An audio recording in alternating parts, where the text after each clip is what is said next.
Truth TV, restoring morals, uplifting the nation. Hi, good morning.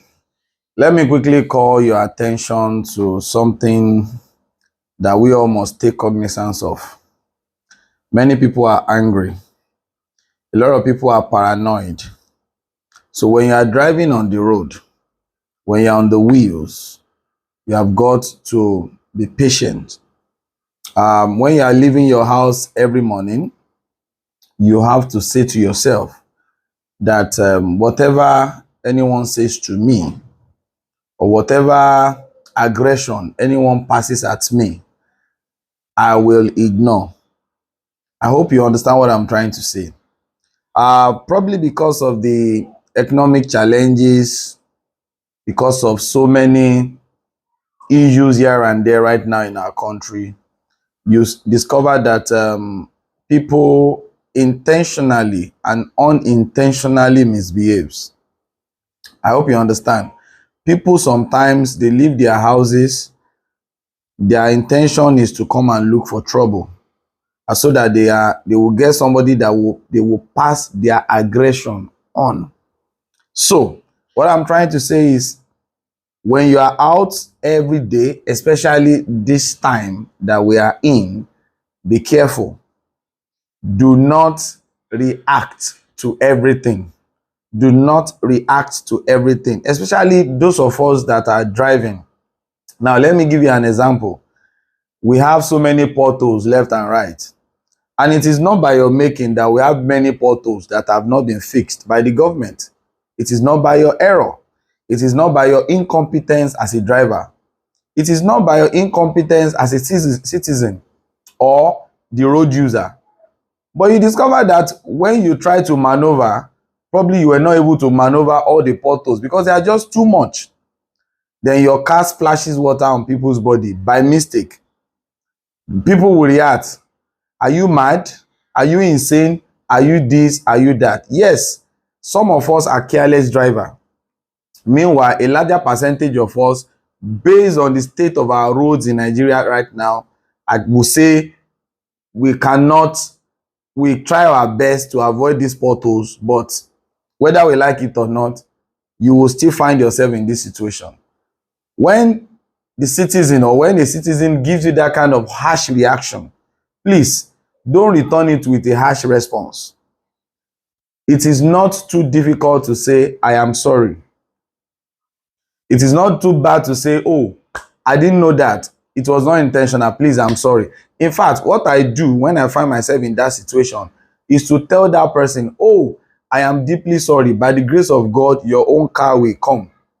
Because they can only understand the situation you are in when they have money to buy their own car and they drive on our rough roads and they try as much as possible to avoid such a thing. They will understand that it is unavoidable sometimes. So please take note of this. Some people intentionally want to look for your trouble.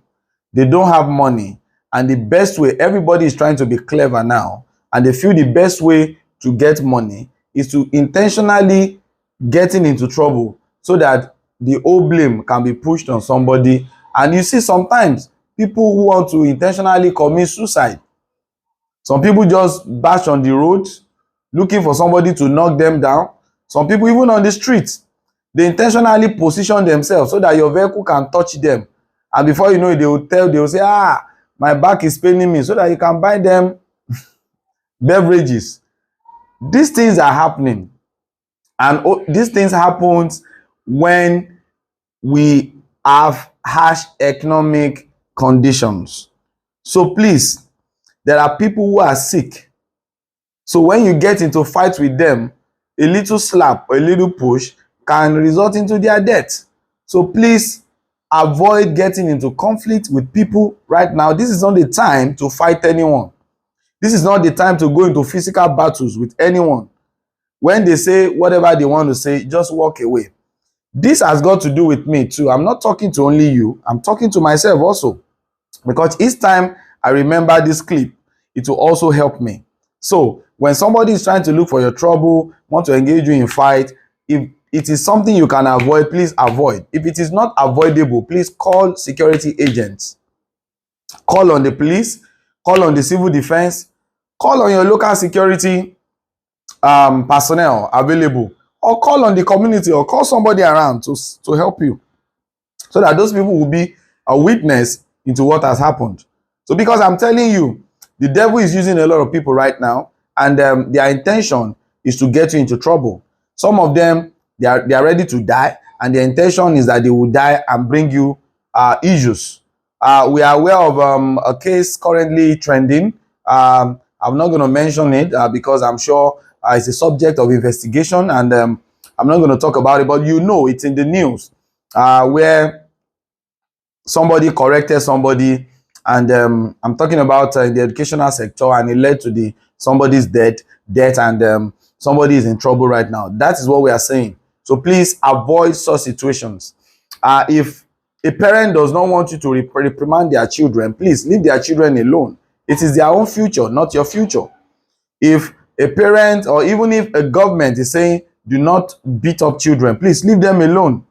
That means the government have chosen, that means the government have chosen other way of bringing up a new this generation. Because I can recollect vividly that while we were in school, we were reprimanded, we were punished in school. And I'm not supporting extreme punishment, but I'm saying that while we were in school, we were punished, and when there are little mistakes here and there are other ways of addressing them, instead of giving these children this mentality that they cannot be punished. Because knowing fully well they cannot be punished, our children will begin to exercise a lot of how do I call it now? They begin to go beyond their bound. They begin to behave anyhow, any way they like it.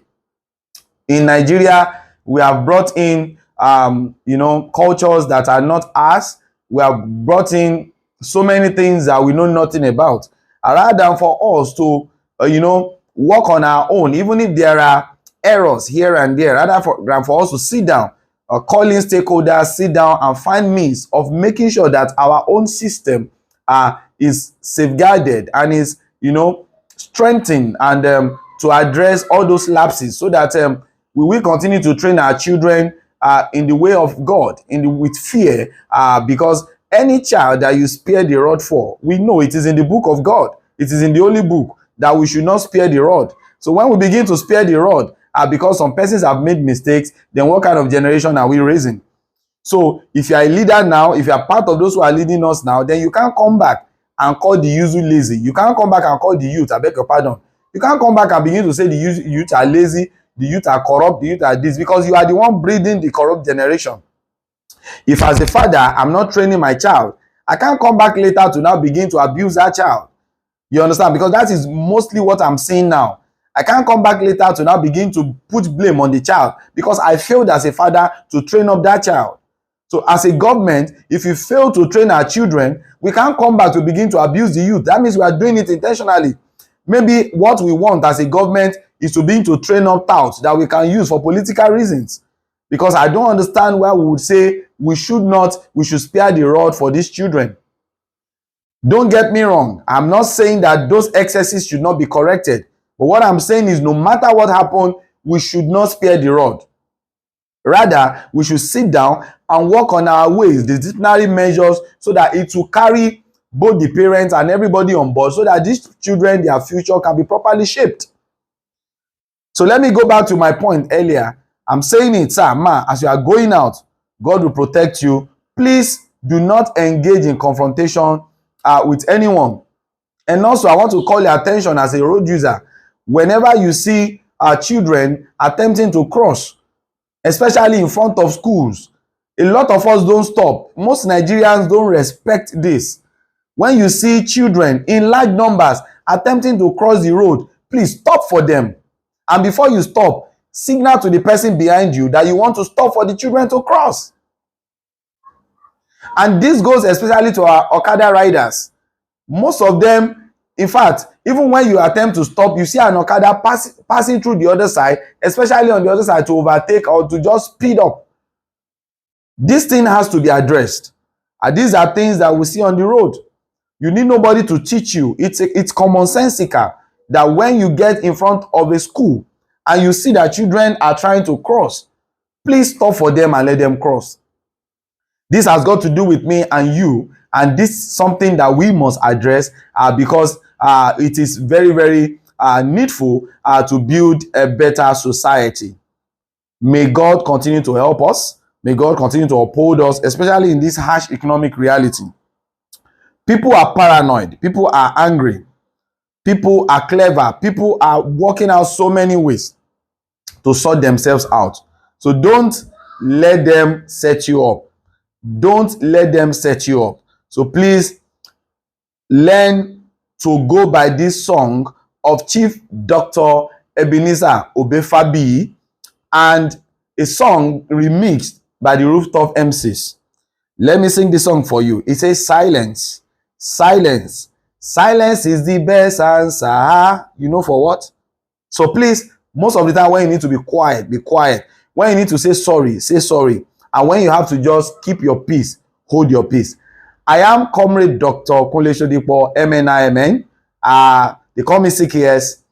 I anchor shows. I do a lot of meaningful things to survive. So please, diversify. Think of something. Don't rely on just one source of income. Think of something so that you won't get trapped into these pains that we are currently experiencing. My prayer is that this time will pass us and we will all survive in Jesus' mighty name. Thank you very much and have a blessed day. Bye for now. Truth TV, restoring morals, uplifting the nation.